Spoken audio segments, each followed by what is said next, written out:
I want to say from about seventh to ninth grade, there was a period of time where I couldn't cope with it, couldn't talk about it unless I was in the confines of my therapist's office. I couldn't even really talk to them about how I was feeling. I would say it was the first time I had a very major depressive episode. I attempted suicide about 4 times during that time period. I minimized my depression to everybody. I acted like there was nothing wrong with my behavior. I isolated a lot, but I masked a lot of my feelings with my extracurriculars, and I was just staying out late. It made it easy for me to minimize what I was going through because nobody else acknowledged that I had depression either. The label was not used until I was in high school.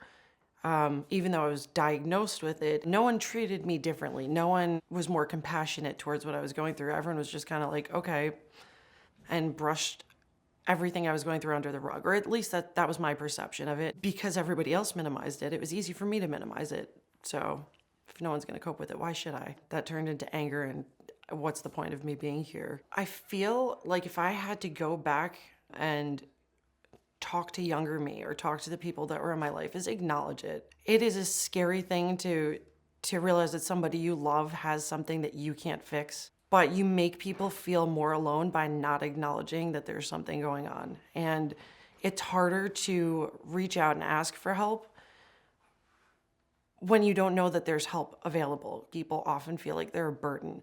And if you feel like you can't reach out to your mother and say, hey, something's wrong, and have her take you seriously, it makes you feel worse and it just feeds the depression. So to my younger self, it's, you know what, maybe they won't acknowledge it, but just talk anyway. Tell someone it's okay to not be okay, and it's okay to ask for help. Even as an adult, it's not easy to ask for help, but I'm more inclined to do it today than I was when I was 15. So just say, hey, I'm diagnosed with depression and you need to know what I'm going through. It's not as hard to ask for help as we all think it is.